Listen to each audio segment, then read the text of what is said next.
Bonjour à tous, nous sommes aujourd'hui à Gap pour essayer le G1 Spiel, un aéronef entièrement métallique réalisé en dural avec une cabane en acier faisant office de cellule de survie. L'ensemble paraît robuste, mécaniquement bien agencé et recèle une appréciable qualité de fabrication. Le G1 regorge d'astuces ingénieuses au rang desquelles on placera bien sûr les ailes repliables au gabarit routier. Par rapport au modèle Gelinotte, qui dispose de becs d'ailes, la version Spiel profite de générateurs de vortex. Le G1 reçoit différents types de moteurs. Ici, il est équipé d'un Rotax 912S de 100 chevaux monté sur un pré-bâti qu'il repousse loin en avant, pré-bâti robuste sur lequel est fixée la fourche. Toutes les surfaces sont tôlées, à l'exception des volets, des ailerons et de la dérive, qui sont entoilés pour le respect des masses. La profondeur est commandée par câble, à l'instar de la dérive et des ailerons. Les volets, commandés électriquement, peuvent être déployés en continu ou dans des positions programmées à l'avance via un bouton indexé qui possède des voyants de contrôle. L'une des astuces que j'ai trouvée la plus remarquable sur le G1 concerne ce que j'appelle la banquette. Il s'agit en fait d'une simple tôle d'alu perforée très légère qui se démonte sans outillage en quelques secondes, laissant accès à l'intégralité de la cinématique des commandes. Outre la légèreté de cette conception, le fait de pouvoir retirer entièrement l'assise de ses supports, et ce très rapidement, permet de réaliser un contrôle sérieux de la cinématique des commandes, de vérifier certains branchements électriques ou encore l'intégrité du fuselage. On aperçoit ici le système très simple qui permet d'effacer les manches pour faciliter la montée à bord, la commande de frein avec blocage de parking, très légère elle aussi, ou encore les palonniers très rapidement réglables en éloignement. Bon, et bien maintenant en piste pour aller tester ce G1 Spiel et voir un petit peu ce qu'il a à nous offrir.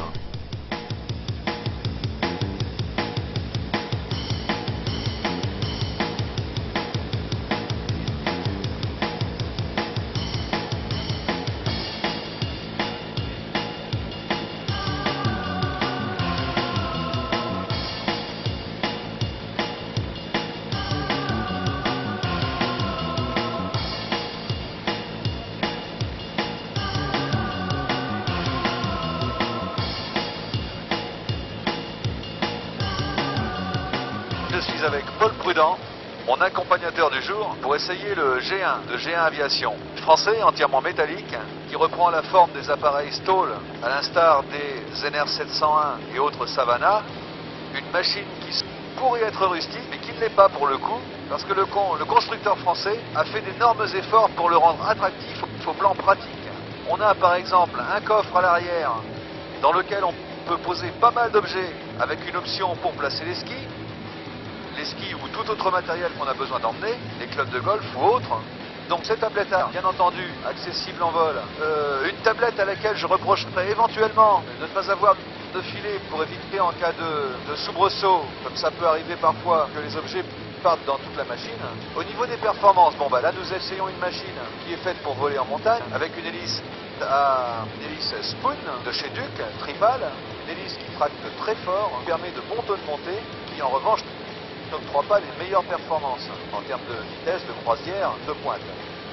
Associé au moteur 100 chevaux que nous avons actuellement sous le capot, c'est donc une hélice qui va faire consommer davantage la machine pour un résultat qui est de l'ordre de 150 km/h au badin. Au niveau du confort, rien à dire. C'est une machine qui réellement, elle est entièrement paramétrable pour la taille du pilote, avec des repose-pieds, avec un élément, avec des coussins sous le siège. Donc les paramètres sont ajustables. Au niveau de la sonorité en cabine, je vais demander à Paul de mettre le moteur à 4500 tours minute pour mesurer à hauteur d'oreille ce que va donner mon sonomètre. Voilà donc le juge de paix, le voilà. Nous sommes actuellement à 112 décibels, ce qui est bien sûr dans la fourchette très haute. Maintenant je vais demander à Paul s'il te plaît de mettre 5000 au minute.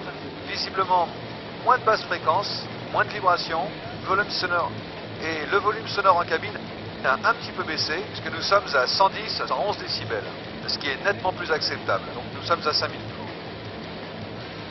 En vol, l'une des qualités qu'on apprécie le plus sur ce G1, c'est clairement sa stabilité. Stabilité sur tous les axes, une stabilité qui permet de se concentrer sur d'autres choses que le pilotage, la photographie. photographie aérienne, le travail aérien, que sais-je, et aussi regarder les paysages lorsqu'ils sont magnifiques comme ici. Donc le G1 c'est du stall et c'est aussi une machine qui est manœuvrante. Mais manœuvrante à une condition quand même, c'est d'avoir les bras bien musclés. Et pour s'en persuader, on va le faire gîter un petit peu et à droite à présent. Bon, c'est pas excessivement rapide, on compte aux alentours de 3 secondes pour faire des renversements, des basculements de moins 45 à plus 45 degrés. Bon, par contre, ça reste extrêmement simple dans la manipulation. C'est quand même un petit peu physique. C'est-à-dire qu'actuellement, nous faisons ces tests aux alentours de 120 km/h et que, bien entendu, les gouvernes sont beaucoup moins rétives à plus basse vitesse, notamment aux alentours de 90 ou 100 km/h.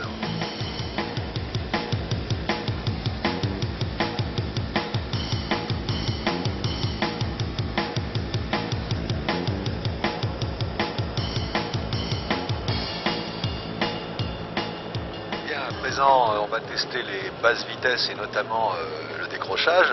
Donc moteur tout réduit, la vitesse chute à 60 km/h et on tire le manche jusqu'au ventre pour voilà, une petite abattée douce. On laisse filer un petit peu, on reprend un peu d'assiette, 65 km/h, l'appareil vole de nouveau, réduction des gaz à nouveau pour déclencher un peu plus nerveusement.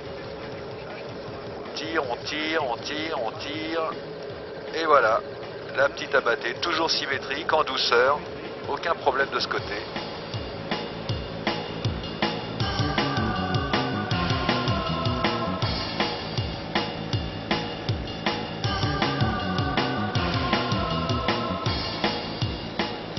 Nous sommes au sud de Gap, dans cette région magnifique, où la moyenne des sommets culmine entre 4000 et 7000 pieds, et qui offre pour chaque minute de vol l'occasion de s'extasier devant des panoramas fantastiques. Le G1 revendiquant des performances stall, il serait dommage de ne pas profiter de l'expérience de Paul Prudent, expert en vol de montagne. Nous repérons une altisurface perchée à 2500 pieds et dotée d'une pente à 13%. Donc en contact sur 130 MHz, qui est la fréquence de montagne, nous assurons la sécurité en opérant une inspection de piste, c'est-à-dire une reconnaissance à basse hauteur, histoire de vérifier qu'elle n'est pas endommagée ou encombrée. Voilà, on a pu voir la piste dans le détail, tout est propre. On s'aligne à présent sur la petite piste point touché. Il faut bien garder le plan de descente, le point d'aboutissement en ligne de mire. On conserve du régime moteur. Et voilà, le G1 se pose en douceur et se mobilise quelques mètres après le contact des roues, c'est du grand art.